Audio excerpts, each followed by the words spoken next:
After years of silence, the overlord of the Mamprugu traditional area, Na Bawku Mahami Abdullahi Sherigu II, has finally spoken out on the recurring conflict in Bawku between his kinsmen, the Mampusis and the Kusasis.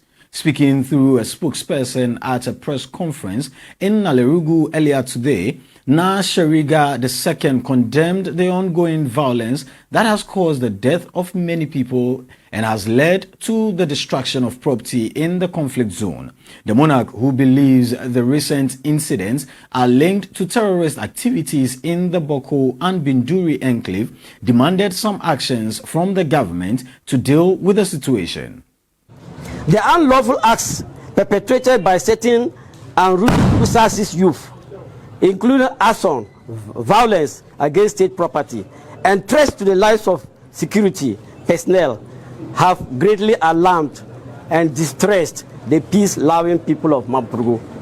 National efforts to restore Bawku to its rightful state as a hub of commerce and harmony must also confront the destabilization activities of terrorists operating within the Binduri, Usiga, Garu, and Bawku West districts, whose actions imperil the stability of the entire northern corridor. To this end, His Royal Majesty humbly submits the following recommendations for the government's consideration.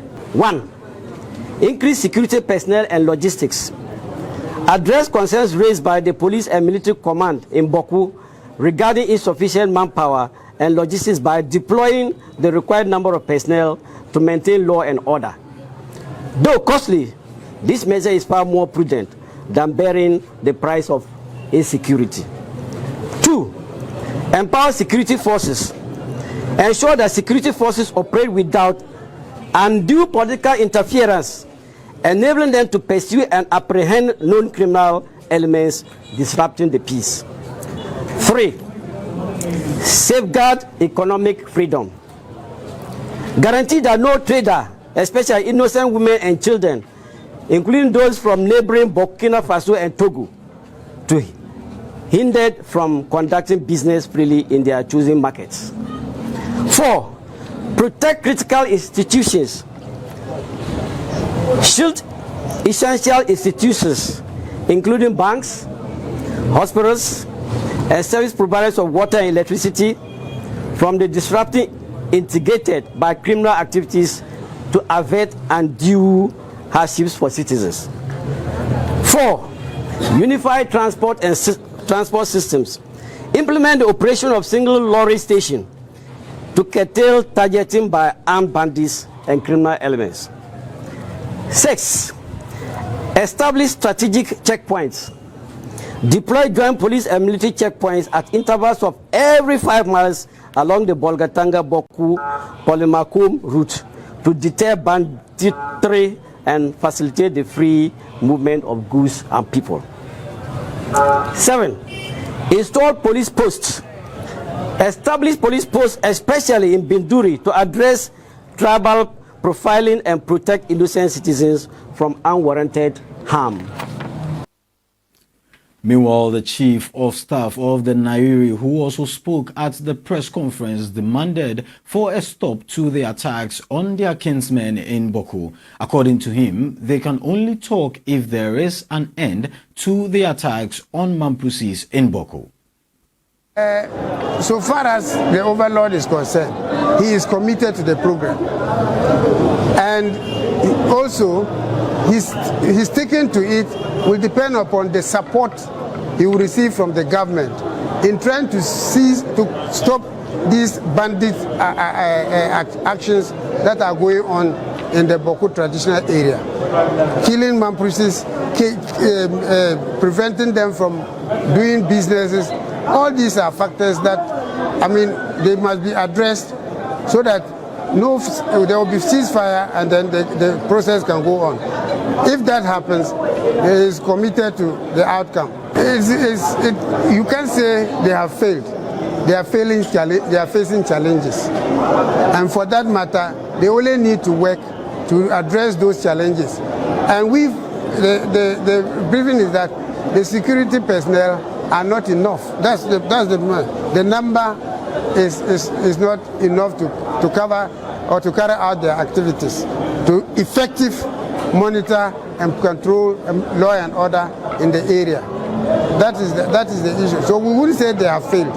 They are making efforts, but with the challenges, that is why we want them to be addressed. Nash is a journalist and he covered the press conference of the Nayiri, and he joins us with more on this conversation. Good evening and thank you for joining 247 Newsroom Live. Good evening. Now, does this mean the Mampusis will only join the mediation efforts by the Asantehene if the attacks on their kinsmen is stopped? That's exactly what they mentioned today in the presser that they gave. If you look at paragraph 6 of the press statement, it just mentions that there are some few people who are apparently using this conflict as an avenue to perpetrate crime. Okay. It cannot be Kusasis, it cannot be Mampusis. They want a situation where they can flash out those bandits who have actually joined in the fight, in making it look like it's a Bawku conflict, so they are causing those havoc. So the intention is that both sides, based on Otunfo's recommendation, must cease fire. So there shouldn't be any killing, there shouldn't be any attack. They will want to adhere to those principles, and also they expect their counterpart to also adhere to those principles.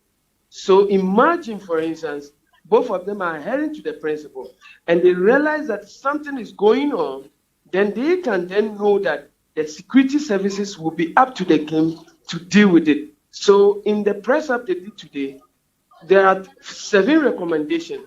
If you listen to all the 7 recommendations, Keely is just talking about the fact that they want the security presence to be more than enough. In the previous regime, you realize that they do not have enough logistics to operate, to do enough patrols, to do enough border checks. And so all those things are the recommendation they are bringing on board, just for the purposes that they want the Otunfo mediation to be very successful. Okay, now the Nayiri mentions terrorists being behind the latest attacks in the area. Has he explained that? For them, they feel that there are some people who are bandits. That description they use is bandits. They were not specific with names. They also, in one of the statements, also mentioned that some aren't Kusasi youth. That also implied that probably they were not following the instruction given by the Otunfo mediation team that they should cease fire. So they felt that the press conference will also show a sign that they are committed to the peace pipe. Okay. So what is the current state of the community after the pressure? I can tell you for a fact that it was a massive press up that was attended by so many people within the Mampugu Kudum, and different chiefs from different areas also showed up in the Nayiri Palace. And so you can understand how important it is for them when it comes to this mediation. Okay. They are very confident that this time round, the Otunfo mediation should go far to resolve the problem.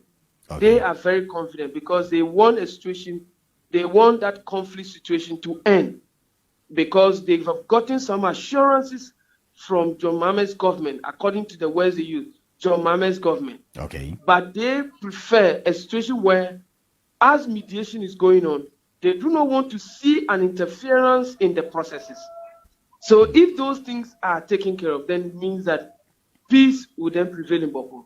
Okay. Now, Noah, there has always been security barriers from the Wale Bolgatanga stretch. How has the stretch been so far for now?